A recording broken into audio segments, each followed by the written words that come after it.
Spring 1943. The Pacific burned. From the Solomons to the Aleutians, the Empire of Japan stretched across an ocean that seemed eternal, defended by fleets of steel and pilots forged in years of victory. In Tokyo, the admirals of the Imperial Japanese Navy reviewed their charts and smiled. To them, America's flying boats, the lumbering consolidated PBY Catalinas, and their newer, longer-range cousins, the PB4Y Liberators, were jokes. Slow, fat targets, Admiral Nishimura remarked over tea, tapping his finger on a reconnaissance report. They may spot us, but never reach us. The laughter echoed across the polished conference table. For years, Japanese naval doctrine had treated patrol bombers with disdain. To them, sea warfare was the realm of ships, majestic cruisers, aircraft carriers, and destroyers that fought with honor and precision. Aircraft were tools, extensions of steel and discipline. The idea of a bomber commanding the sea lanes was absurd. Across the ocean, in a California factory that smelled of aluminum dust and oil, thousands of American workers were betting their lives that the admirals were wrong. The Pacific was a war of distances. Vast, unforgiving distances. To fight across it required machines that could stay aloft for 16 hours, traverse 3,000 miles of ocean, and strike with deadly precision long before radar or satellites could guide them. The early PBY Catalinas had proven that such things were possible. From Midway to Guadalcanal, they'd spotted fleets, rescued downed airmen, and shadowed convoys for days. But the war had changed faster than their engines could keep up. The Japanese had learned to counter them. Fighter escorts, flak traps, decoy convoys. By mid-1943, the U.S. Navy needed something harder, faster, and longer-legged. Something that could fight like a bomber, but think like a ship. That something was the consolidated PB4Y-1, a navalized version of the Army's B-24 Liberator, stripped of armor, fitted with extra fuel tanks, and armed to the teeth. To the crews who flew them, they were neither elegant nor glamorous. They were called privateers, and soon they would change the entire psychology of the Pacific War. But in Tokyo, the Japanese command staff still dismissed them. Reports from the Solomons described long-range patrols conducted by these heavy four-engine aircraft. The Japanese intelligence division labeled them experimental, assuming they were few in number. When a single PB4Y-1 shadowed a destroyer flotilla near Truk for 6 hours in July 1943, maintaining radio silence and relaying coordinates through coded bursts, Admiral Tanaka wrote in his diary, "Another American ghost plane. They follow us, but they do not strike." That illusion of safety, of American hesitation, would not last long. At Kaneohe Bay, Hawaii, Lieutenant Commander Lloyd Smith, commanding officer of Patrol Squadron 115, addressed his crews in a humid briefing tent that smelled of fuel and sweat. A map of the Philippine Sea hung behind him, covered in grease pencil marks and red X's. "Gentlemen," he said, tapping the chart, "we're not scouts anymore. We're hunters. Tokyo wants to move oil through the Celebes Sea, and we're going to make sure it doesn't arrive." A young navigator raised his hand. "Sir, we're supposed to locate and report, not engage." "Command says—" Smith interrupted. "Command hasn't seen what these ships carry. I have. Every tanker we let through keeps their fleet alive another month. Every one we sink saves American lives." Silence. Then a slow nod from the back row.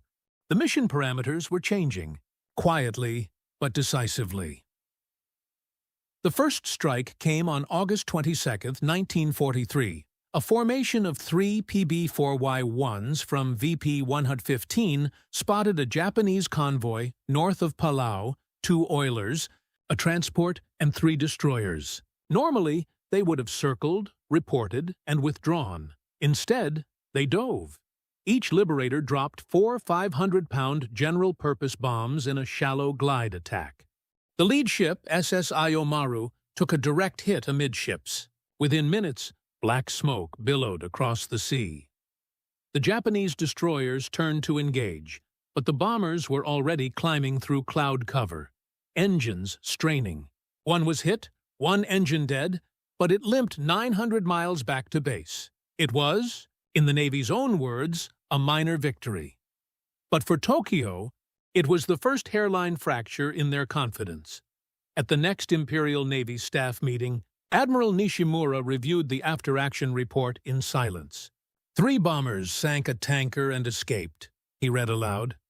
No carrier, no support, no escort. The room was quiet. Impossible, another officer muttered.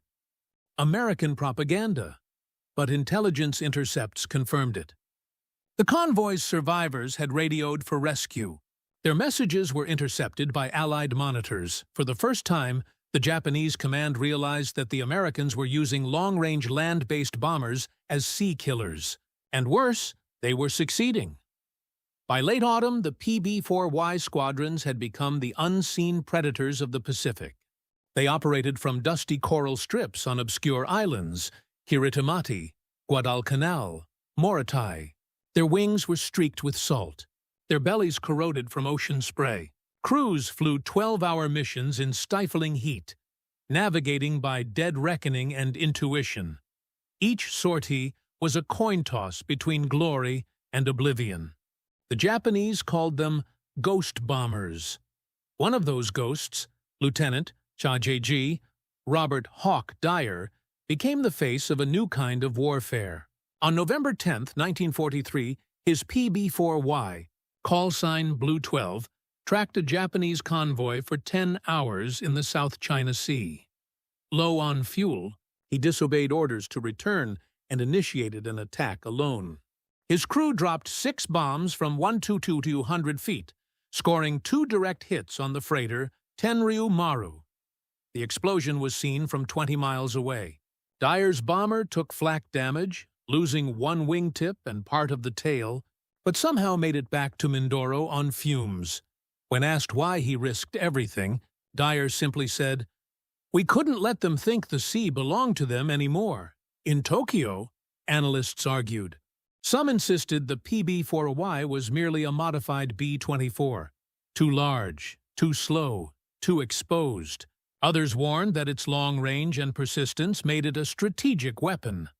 Admiral Shigeru Fukudome, chief of the Navy's planning division, finally broke the debate. If they have 10 of these, it is a nuisance. If they have 100, it is a problem. If they have 1,000, it is the end of our convoys. He was closer to the truth than he knew. By the end of 1943, the United States had built over 1,200 PB4Y aircraft, each capable of striking targets 2,800 miles away. And in the vastness of the Pacific, that range was godlike. The Japanese commanders still laughed, but less loudly now. Convoys began traveling at night, hugging coastlines, moving under cloud cover. Destroyers doubled as anti-aircraft screens, burning through their precious fuel to escort oilers that would never arrive. Every flight became a gamble, every wave a threat. Because somewhere beyond the horizon, an American crew might already be watching through binoculars, waiting for dawn and whispering coordinates into the static. The hunters had taken the sea, and the laughter in Tokyo was fading into the uneasy silence before a storm. January 1944. The South China Sea. 1,000 miles from the nearest friendly base, the ocean stretched empty and endless, the horizon a perfect line of gray. For the crews of the PB4Y squadrons, this was home. Each mission began in darkness. Engines groaned awake before dawn. 4 twin-row radial monsters coughing smoke and salt mist across the coral runway. The men strapped into their seats, sweat already forming on their necks. There was no romance in these flights, just exhaustion, fear, and the smell of fuel. They called themselves the Ghost Patrol. Lieutenant Commander Lloyd Smith stood at the edge of the field at Moritai, clipboard in hand. Target zone Celebes Sea, he briefed. Convoy sightings reported between Makassar and Tarakan. You'll have 12 hours fuel, plus 30 minutes reserve. Don't use it unless you're on fire. A few nervous laughs. The crews of VPB-106 climbed into their aircraft, each bearing nose art that mixed humor with defiance. Sea Witch, Pacific Widow, Four Winds. They weren't fighter jocks. They were something stranger. Part sailor, part bomber pilot, part executioner. Once airborne, the PB4Ys wings flexed like a living thing. The Pacific below shimmered metallic blue. In the radio compartment, operators tuned into enemy chatter, listening for ship transmissions. Each intercepted Morse code pulse was a heartbeat of the Japanese fleet. By midday, they found it, a convoy of 8 ships steaming east in tight formation, tankers, cargo ships, and 2 escorting destroyers. The ocean around them rippled from the wakes. "Got visual," the navigator whispered. "Bearing 180. The pilot adjusted course. "Let's make them famous." The PB4Y descended through cloud. The crew armed the bombs, 6 500-pounders and 2 depth charges. Below, the Japanese ships didn't even open fire at first. They were used to Catalinas, slow reconnaissance craft that watched and fled. But this one didn't climb. It dove. The first pass came in low, so low that the sea spray hit the belly of the plane. Tracer rounds flashed upward, red and green lines of death. The bombardier shouted through the intercom. "Target locked! Bombs away!" 4 black dots fell. Seconds later, 2 erupted in flame against the side of an oiler. The explosion rolled like thunder across the water. "Direct hit!" someone screamed. The pilot banked hard, nearly clipping the waves. One engine was hit. Another sputtered black smoke. But the aircraft climbed, wobbling, the horizon spinning. They didn't return to base until nightfall, navigating by starlight, fuel gauges trembling near empty. Their victory was 1 ship sunk, 1 crippled, and a convoy turned back. They slept on the ground that night beside their aircraft, too tired to celebrate. In Tokyo, the news arrived 3 days later. 8 ships had departed Makassar. 6 arrived. Admiral Toyota examined the after-action report. Attacked by 4-engine bomber. No carrier nearby. No fighter escort. He frowned. "They act as if they own the air," another officer replied. "They do, sir. Over the sea, at least." Toyota tore the paper in half. "Then we must take it back." But the Imperial Navy could no longer afford to defend everything. Their destroyers burned oil faster than they could import it, and each oiler lost to the PB4Ys made the next mission harder to supply. It was a slow-motion strangulation, the kind of war that didn't look dramatic on maps, but killed nations all the same. By spring, the U.S. Navy's patrol squadrons operated like a vast invisible web across the Pacific. From Australia to the Marianas, from the Aleutians to the Philippines, PB4Ys hunted the shipping lanes relentlessly. They didn't need orders to strike. They simply needed targets. Their method was precise. Locate. Long-range radar sweeps or radio intercepts identified convoys. Shadow. 1 PB4Y followed for hours, relaying coded updates. Strike. Multiple aircraft converged, hitting the convoy from altitude and low-level runs simultaneously. The Japanese called them Shi no Tsukai, messengers of death. One of those messengers, Lieutenant Harold "Buzz" McIntyre, led a flight that would become legendary. On April 3, 1944, his 3 PB4Ys found a heavily guarded convoy en route to Balikpapan, carrying refined fuel, Japan's lifeline. The sky was clear. The ocean looked peaceful. It was the calm before the slaughter. McIntyre's lead plane came in from the sun, dropping at 280 knots. Below, anti-aircraft guns opened up, tracers crossing like burning spiderwebs. "Steady," he called, voice calm despite the chaos. The bombardier toggled release. 4 bombs struck the tanker Nisho Maru, breaking it in half. The explosion was so violent that the shockwave flipped the trailing PB4Y on its side. 2 more ships were damaged by near misses. McIntyre's wingman was hit and lost an engine but kept flying. When they returned to base, the squadron's after-action report was brief. Convoy destroyed. 3 ships confirmed sunk. 1 damaged. No survivors observed. In Tokyo, the fuel crisis deepened. By June, even training flights for carrier pilots were being cancelled. The Empire's fleet was starving, not from battle, but from absence. For the men who flew the PB4Ys, the war was a blur of endless ocean, heat, and loss. Their missions lasted 14, sometimes 16 hours. They ate cold rations, urinated into cans, and fought sleep hallucinations at 10,000 feet. Navigator's log from VPB-117, May 1944. Saw nothing for 6 hours. Then ships, then fire, then nothing again. They had become the new breed of killer. Mechanical, methodical, merciless. Every convoy they destroyed was another nail in Japan's coffin. But few of them lived long enough to see the results. By the end of the year, 1 in 5 PB4Y crews in the Pacific had been lost to flak, fighters, or weather. They were not heroes in parades. They were ghosts whose work spoke for them.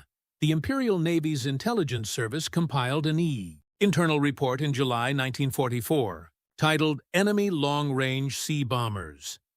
It estimated that American patrol bombers had sunk or crippled over 400 Japanese vessels, a number the staff refused to believe at first.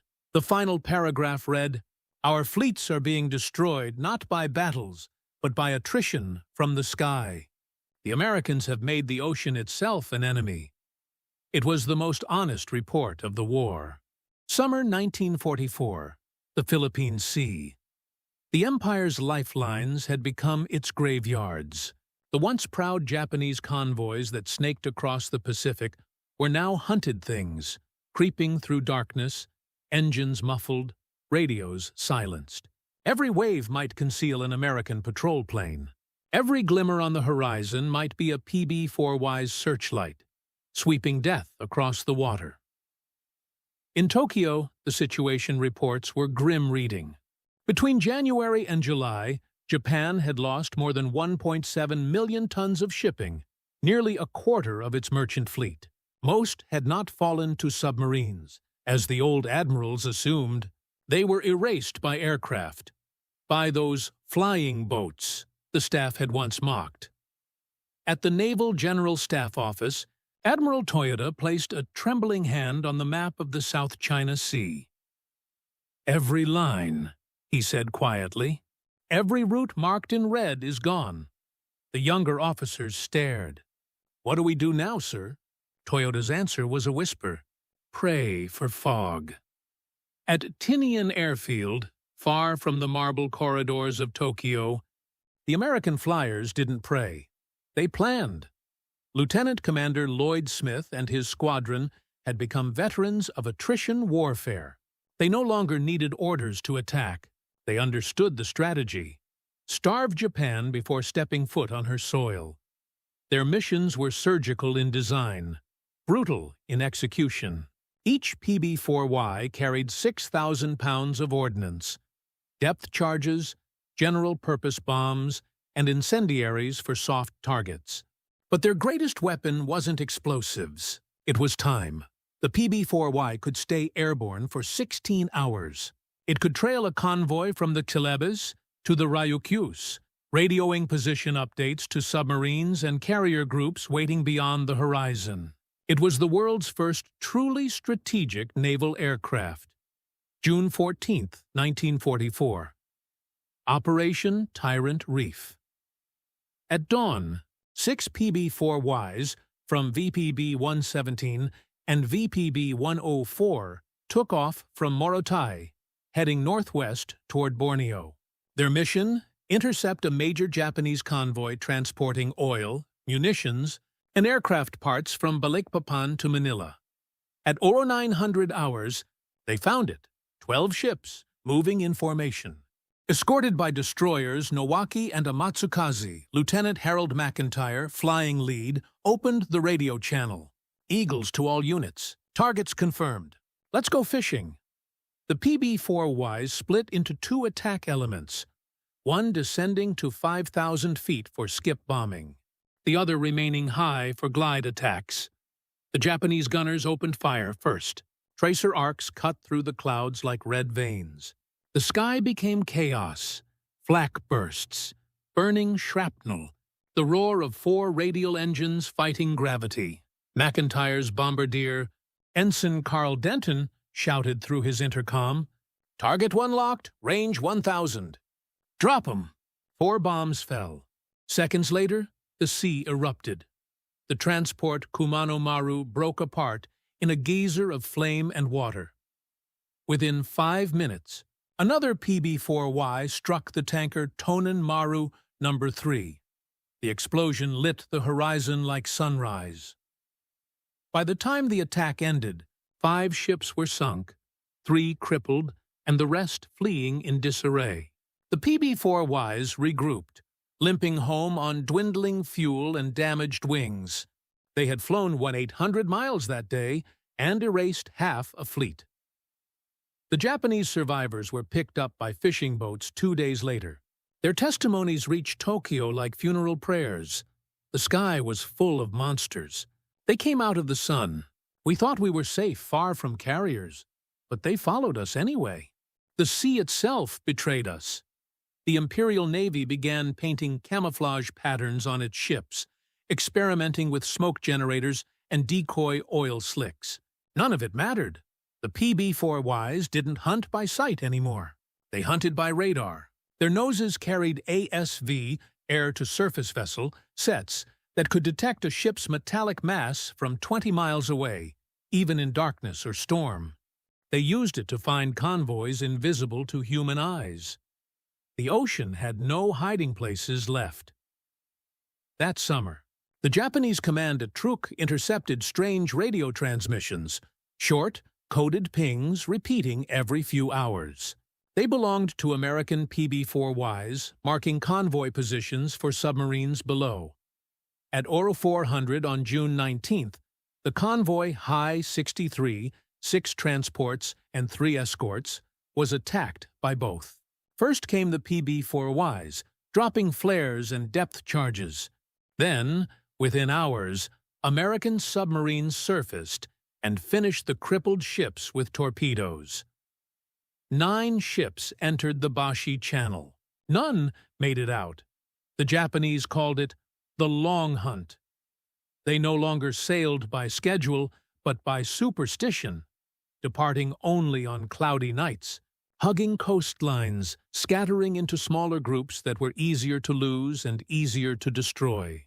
Convoy organization broke down completely by autumn. Naval historian Saburo Ianaga later wrote, "By 1944, we were not fighting the Americans. We were fighting the ocean itself, and it was theirs." The PB4Y squadrons grew more confident, but never complacent. The crews knew they were fighting not men, but statistics. Every additional sortie increased the odds of mechanical failure, of flak damage, of fuel miscalculation. One diary recovered from a downed PB4Y crew read, "We fly 16 hours to find them. We see the ships for 15 minutes. We kill them, or they kill us. Then the ocean decides." They had no illusions of glory. They were anonymous executioners, and the Pacific was their endless stage. By September, VPB 109 claimed 117 confirmed sinkings, a total higher than most submarine flotillas. The Japanese merchant fleet, once over 6 million tons, was now reduced to less than 2. Each sinking tightened the noose around Japan's industrial heart. Factories in Osaka slowed for lack of rubber and oil. Planes sat idle on airstrips, not for want of pilots, but for want of gasoline. The empire that had roared across Asia was suffocating in silence. The PB4Ys didn't just change the outcome, they changed naval warfare itself. The concept of sea control was no longer about ships at all. It was about eyes in the sky. The Pacific was too vast to patrol with destroyers, but with 200 long-range bombers, the U.S. could see and strike anywhere, anytime. The Admiralty in Washington called it a war of horizons. The men who flew it called it something simpler: the hunt. And by the time 1944 ended, Japan's seas were empty, haunted only by smoke, wreckage, and the endless echo of engines that never stopped coming. Autumn 1944, the Pacific was dying. What had once been a living artery of Japan's empire, pulsing with convoys of oil and steel, had turned into a floating graveyard. Every route from Borneo to Formosa glittered with oil slicks. Every harbor reeked of smoke and failure. For the first time, Japanese officers began using a new term in their reports: Kaibo, the devouring sea. It wasn't a poetic flourish. It was a diagnosis. On October 22, 1944, the Imperial Navy's High 71 convoy departed Manila, bound for Singapore. It carried reinforcements, aircraft fuel, and ammunition for the Philippines campaign, supplies desperately needed to stop the American invasion. 17 ships, guarded by 5 destroyers. At Oro 900 hours the next morning, a lone PB4Y from Patrol Bombing Squadron 104, VPB 104, appeared over the horizon. The Japanese officers on the destroyer Asashimo spotted it immediately. "Single aircraft, altitude 3,000. Anti-aircraft guns opened fire. The bomber vanished into cloud. For the next 6 hours, nothing happened. The sea was calm, the sky empty. Then, just before dusk, the horizon erupted in fire. The PB4Y had called for company. 6 liberators swooped in from different directions, attacking in pairs. Their formation was loose, improvised, but deadly efficient. One group striking from altitude, another from wave-top level, a third laying flares to mark the convoy's escape route. Each aircraft had a crew of 10, operating like a single organism. Navigator calling bearings, bombardier reading altitude, tail gunners screaming flak positions into the intercom. The coordination came not from radio chatter, but from instinct born of repetition. The first bombs hit Arisan Maru and Kumano Maru. The second wave struck Tenryu Maru, which detonated instantly. Its cargo was aviation fuel. The blast vaporized 2 escort ships nearby. Their hulls lifted clean off the water. From the sky, the PB4Y gunners saw the convoy dissolving in flame, ships colliding, breaking apart, sailors leaping into burning oil. A Japanese survivor later recalled, "The sea itself was on fire. We could not tell where the air ended and the water began. Within 20 minutes, 7 ships were gone. The remaining vessels fled, scattering into the dark. American submarines, guided by the PB4Y's radio beacons, waited along their escape path. By dawn, High 71 had ceased to exist. Tokyo received the report 2 days later. Admiral Toyoda's aide laid the papers on his desk. Convoy lost. Entire cargo presumed destroyed. Less than 300 survivors. Toyoda didn't look up. He already knew. He turned to his staff and said quietly, "The sky is now the ocean's commander." The room was silent. No one disagreed. Across the Pacific, American commanders barely paused to celebrate. The strategy was working, but it was not glamorous. The PB4Y crews didn't fight battles, they erased logistics. Their war was invisible to the newspapers. No dogfights, no parades, no grand speeches, just monotony, punctuated by terror. They flew through storms that could rip wings apart, dodged typhoons, and landed on airstrips barely long enough to stop. If they ditched at sea, rescue was a fantasy. Every man knew the odds. 1 in 5 wouldn't come back.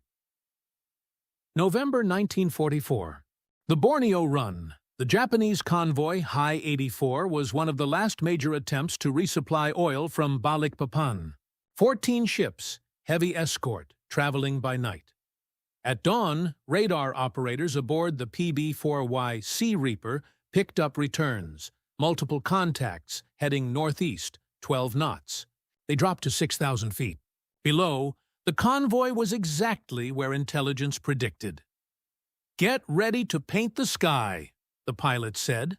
The PB4Ys hit in waves. The first group bombed from medium altitude. The second swept in low, strafing bridges and decks.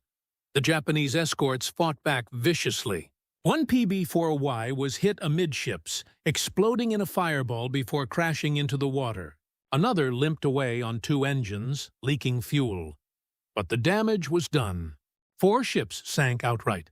3 more burned for hours before vanishing beneath the smoke. By the end of 1944, Japan's merchant fleet had lost over half of its total tonnage. Oil shipments from the Dutch East Indies fell by 90%. Steel production in Japan collapsed by nearly 80%. Factories ground to a halt. Tanks sat idle. Fighter squadrons received planes but no fuel. Even battleships like Yamato were stranded, their crews reduced to training drills for lack of oil. The empire that had once dominated the Pacific with speed and precision now crawled on empty tanks and prayers. The PB4Ys were relentless. They bombed shipping lanes by day, hunted submarines by night, and relayed positions to surface groups. Their very presence changed Japanese tactics. Merchant captains began painting their ships black and sailing without lights. They loaded cargo at night and hid beneath typhoon clouds. But the Americans adapted too, using radar, magnetic detectors, and flare drops that turned darkness into daylight. The Japanese convoys began calling these aircraft Shinigami no Tsubasa, the wings of death. In January 1945, the Japanese Navy launched its final desperate measure, Operation Kita, to move vital oil and tungsten to the home islands. 2 cruisers and 8 destroyers guarded 3 tankers, heavily armed and camouflaged. They sailed from Singapore under blackout, hoping to outrun detection. But somewhere over the South China Sea, a PB4Y from VPB 117, piloted by Lieutenant Commander Robert Haynes, caught a faint radar blip. Multiple contacts. Bearing 240, range 20 miles. Haynes turned toward it. Clouds parted. Below, a convoy glided silently under moonlight. He smiled grimly. "Found you." What followed was a slaughter. The PB4Y radioed coordinates to the 7th Fleet.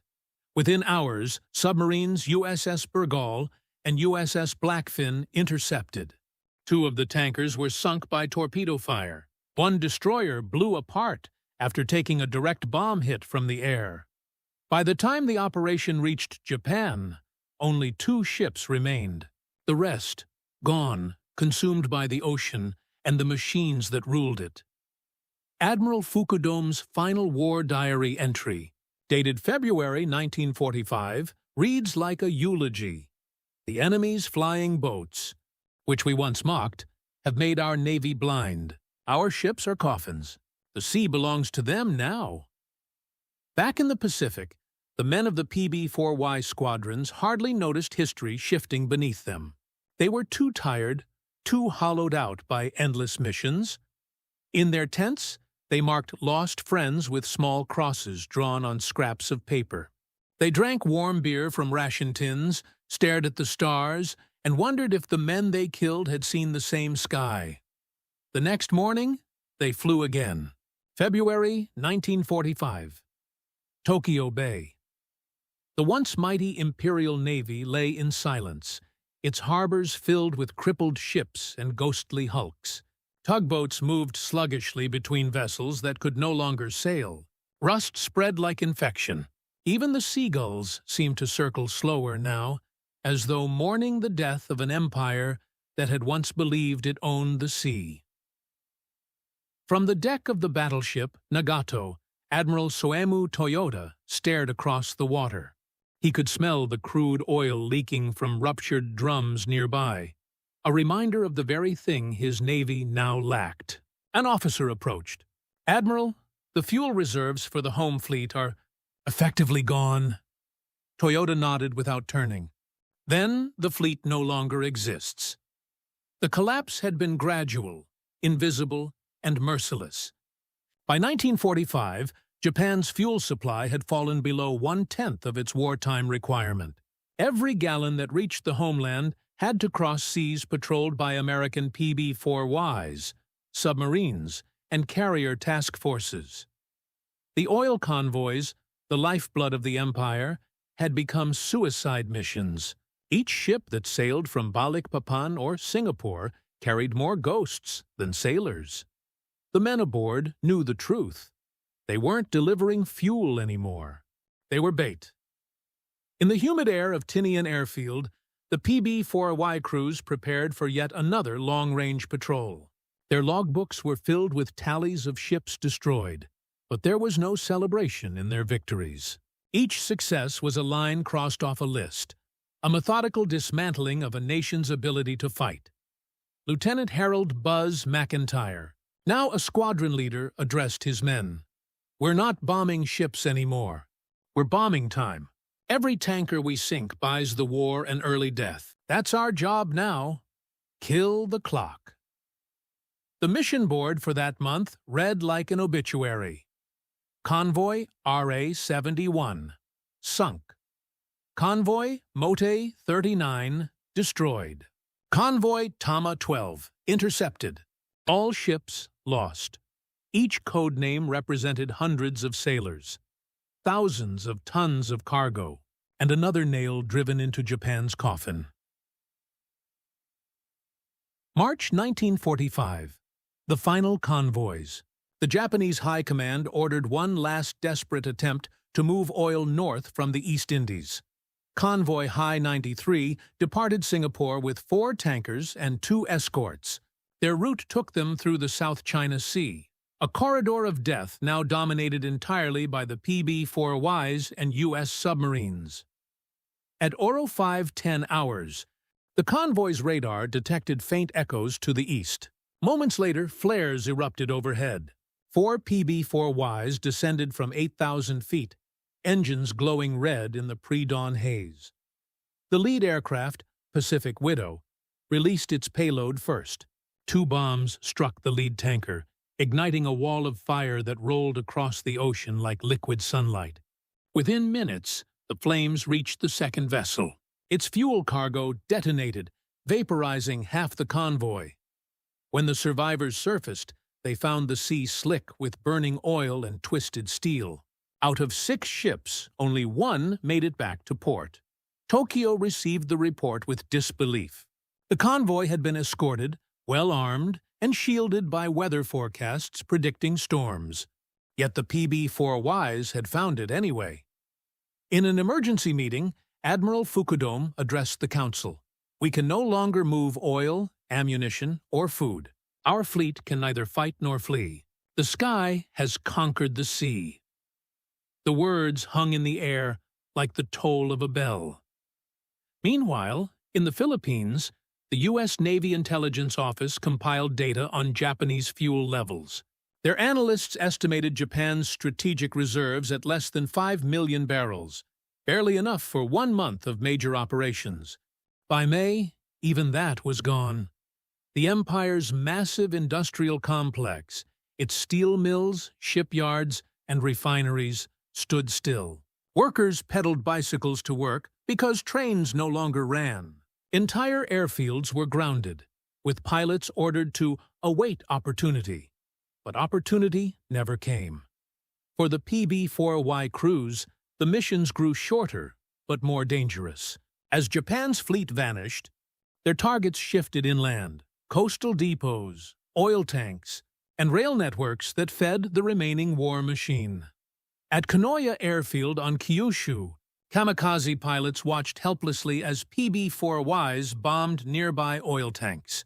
Their commanders ordered them to launch, but they had no fuel.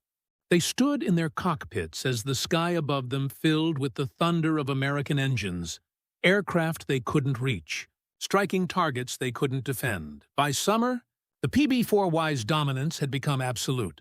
They flew with impunity, crossing 2,000 miles of enemy territory without interception. Japan's air defense network had withered. Even its radar stations ran on fumes. From Okinawa, U.S. patrols fanned out daily. Dozens of silver bombers gliding low over the East China Sea, tracing the invisible arteries of Japan's dying empire. In their wake, nothing floated but wreckage. In July 1945, the Imperial General Staff convened one last logistics meeting. The minutes survive in a single haunting paragraph. Our oil reserves are empty. Merchant fleet losses exceed 90%. Convoy protection is no longer feasible. We are now a continental army trapped on an island. At Tinian, Lieutenant Commander Lloyd Smith received new orders. His squadron was to conduct clean-up strikes on shipping near the Yellow Sea. Smith's logbook entry that morning was brief. No fleets left, only fragments.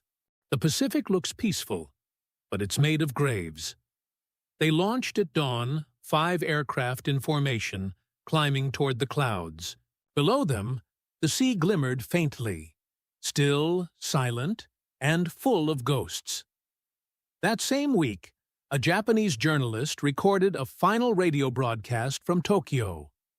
The sky is full of the enemy's wings. They fly as if without fatigue. Our ships burn before they are even seen. The sea is no longer ours. The sun rises for them now. When the war ended a month later, American intelligence teams began touring Japanese naval bases. At Sasebo, they found dozens of ships that had never left harbor. Empty, rusted, stripped of parts. In one fuel depot near Yokosuka, engineers discovered tanks filled with seawater, pumped in to deceive aerial reconnaissance. There was no fuel left to steal, no fleets left to save. The PB4Ys had done what no bomber in history had achieved. They had ended a navy without ever fighting it. The laughter that once echoed in Tokyo's war rooms was gone. In its place was the quiet realization that arrogance had drowned in its own ocean. In a debriefing interview months later, Admiral Toyota was asked what moment he knew Japan had lost the war. He didn't mention Midway, or the fall of Saipan, or even the atomic bombs. He simply said, "The day our ships could no longer sail." And when asked what caused that, he gave a tired smile. It was those flying boats. The ones we laughed at. August 1945. The Pacific finally fell silent.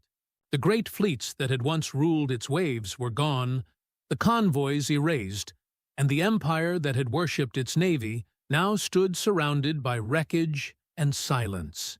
But the PB4Ys didn't stop flying. Even as Japan's diplomats prepared to surrender, the ghost planes were still in the air, searching, patrolling, and striking remnants of a war that refused to die quietly. At dawn, a formation from VPB-117 lifted off from Okinawa, their wings heavy with humidity and bomb racks half full. Their target, shipping remnants off the coast of Kyushu. Their orders? Confirm destruction. No survivors left to rebuild the fleet. The war was ending, but the sky had not yet received the memo. From 12,000 feet, the Japanese coastline looked peaceful. Green valleys, fishing boats, faint trails of smoke.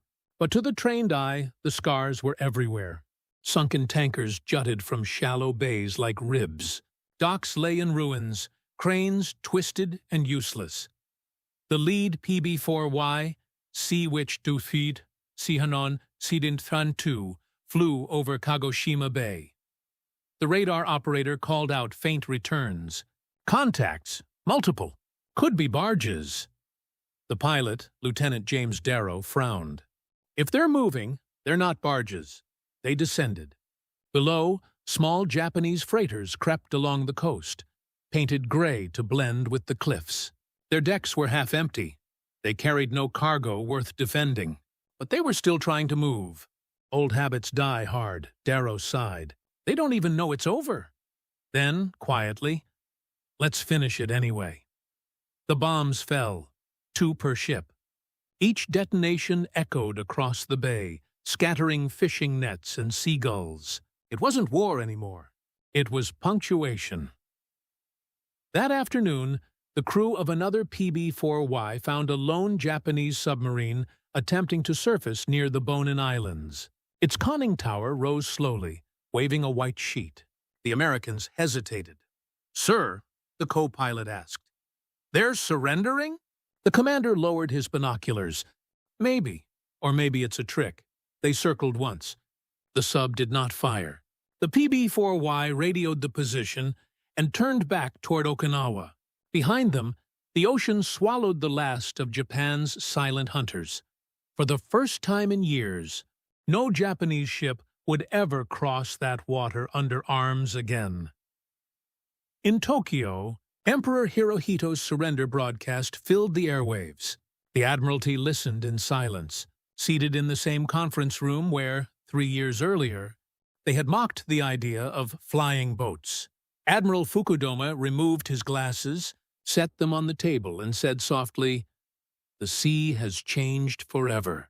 We built ships. They built the sky," no one replied. There was nothing left to say. Across the Pacific, the PB4Y squadrons began to stand down. At Tinian, Morotai, and Peleliu, the crews returned from their last sorties, their aircraft scarred and sun-faded. They'd flown thousands of missions over millions of square miles. When the war began, they'd been told their planes were temporary. When it ended, they had outlasted the ships they were meant to protect. A ground crewman at Morotai painted new words under the nose of his PB4Y. No convoys left. For the Americans, the statistics told the story. Between 1943 and 1945, long-range patrol bombers, primarily PB4Ys and Catalinas, had destroyed or crippled over 1,500 Japanese ships, totaling nearly 5 million tons. Combined with submarines, they had effectively starved Japan's industry and military before the atomic bombs ever fell. In post-war briefings, U.S. analysts called it a victory of endurance. But to the men who flew those missions, it was something darker, a war without mercy, fought not for glory, but for necessity. Lieutenant Commander Lloyd Smith, who had led some of the earliest PB4Y operations, returned to the United States in late 1945. At a debrief in Washington, an intelligence officer asked him, "Commander, what was the hardest part of the job?" Smith paused. "Watching them burn, sir. Knowing we were killing men who'd never even see who did it, and realizing it was the only way to end it." He retired soon after, never speaking publicly about the war again. In Japan, the survivors of the convoys came home to nothing. Out of more than 6,000 merchant ships that had sailed during the war, fewer than 1,000 survived.